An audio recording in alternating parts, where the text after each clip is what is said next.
And here in the interview room following the championship game on the men's side of the 2021 Air Force Reserve Big West Championships presented by Hawaiian Islands is UC Irvine. They lost to UC Santa Barbara tonight 79-63. With us at the interview room is head coach Russell Turner on the right, student athlete Brad Greene on the left. We'll begin with a statement from Coach Turner about today's game. And we'll open up for questions for both the gentlemen on the interview table. So, Coach, whenever you're ready. Okay. Well, thanks, guys, who are on this Zoom for being here and following us. It's a difficult time for us to have been defeated in this championship game. But I give credit to Santa Barbara for the level they played at. They were outstanding, and we were not able to be tonight. And so we're disappointed. But we're also really proud as a coaching staff and a team for all this group has accomplished. Even though we came short of our goals, both in the regular season and now in the tournament, we have had some incredible successes throughout this season. And I couldn't be any prouder of a young man sitting next to me, Brad Greene, the captain and the leader of our team. We'll put up for questions. If you have a question, please use the raise hand feature in your Zoom or in the chat box, put in your name and affiliation. First question to Matthew Zico. Go ahead, Matthew.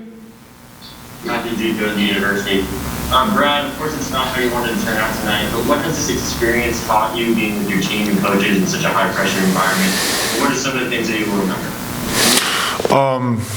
Yeah, this year was really difficult with COVID and playing back-to-backs like we've never done before. Usually we wait until the Big West tournament to even play in these back-to-backs. And now to play 3 nights in a row, I mean, it was really tough. Santa Barbara came out and they're ready to play. But, I mean, I give a lot of credit to my guys. You know, we had a tough year and I was proud of everyone, the way they fought. And I mean, I had this experience as a freshman as well. I lost in the championship game then, and I know that really fueled me coming into that summer and the seasons after. And so I know each of these young guys coming up will be really ready to play.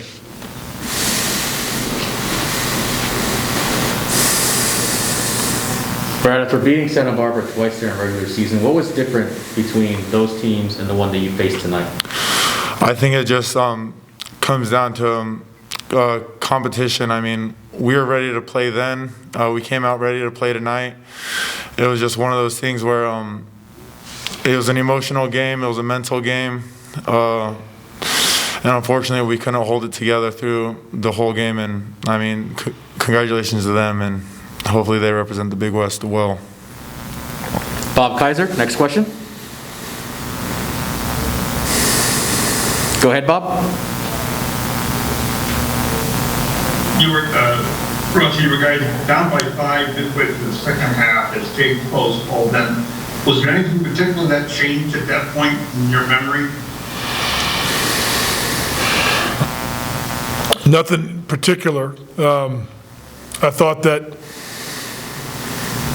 Santa Barbara defeated us and pulled away from us because they consistently were able to get really good shots against our defense. And our defense has been at a historic level in the Big West. If you look at Ken Palm's stats, our defensive efficiency this year has been outstanding. And we weren't able to have that impact on the defensive end in this game. Santa Barbara gets a lot of credit for that. But sometimes there's just a real fine line between being outstanding like we've been and not being as effective. I didn't think our guys' effort was, our guys gave everything they had. I know that. Our guys gave everything they had. It was critically important to them. But the loose balls went to Santa Barbara tonight. The tough rebounds went to Santa Barbara tonight. There were a lot of plays that we made in the 2 home games we played against them earlier in the year that indicated we had a competitive edge over them. They made those on us tonight. That's sometimes how it goes in championship games, and they wore us down and pulled away from us. Follow up, Coach. You have a young team, and most of them come back next year, except for Brad and or even possibly Colin, were they still young at the end of the season, or do you think did they grow enough for you to look at next year with optimism? Yeah, I mean, I look at the future of our program with incredible optimism, assuming we can hold ourselves together with the unusual rules that are in effect for this year. So I think most Division I teams like mine are uncertain in some ways about who will be back next year. But I believe in all these guys on our roster, and I want to work really hard to keep this group together because of what I believe we can accomplish. You know, we were close to winning a championship in the regular season, and we were close now tonight to winning a championship in the tournament. And that's with a really young roster that's going to continue to grow and develop. So I don't think anybody could objectively look at our program and see anything but positivity about our future, and that's the way I feel. Next question, then Jim Alexander. Go ahead, Jim. Yeah, Russ, given the nature of this season and all the COVID restrictions and everything you guys had to deal with, and just the entire journey, talking about the young players that are coming back, how much will that help them? How much will that fuel them to have gotten through this, to have gotten through basically this season of adversity like everybody's had? Yeah, I expect it will fuel us. I hope that, Jim. And that's also a difficult question to try to figure out. I think that there have been, I don't know if consequences is the right word, but this season's hard. Our guys have been away from their families. This has been a tough grind. And the buy-in that our young group has had has been outstanding. And Brad, as a leader of this team, as a captain, gets the most of the credit for holding the locker room together, but also to our staff, and the credit goes to the people that we have. I don't know how to measure this. You know, it's hard, and there's an impact. There's a psychological, there's an emotional impact of everything we've experienced. So what I hope is that it's going to make us better. We're going to have to try to figure that out and continue to adapt and grow. But that'll be a challenge. Go back. Brad, what's that been like from your standpoint in terms of leadership, in terms of keeping guys together, given all the stuff that you've had to deal with this year? Yeah, it's been rough. There's not a lot of outlets for the guys. Usually during the season, people have fans. They have their families come to games. They have friends there with them. They're able to socialize outside of it.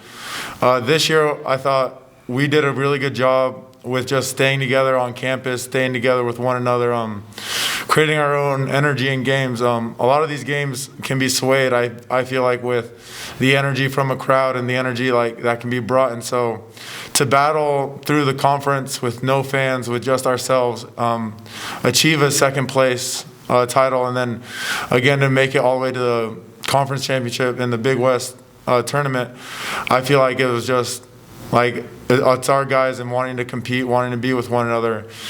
A lot of these guys they're really close to me now. As a fifth year, you know, you got to build those connections, and I feel like this group is phenomenal, and I'm really looking forward to what they can bring together in the future.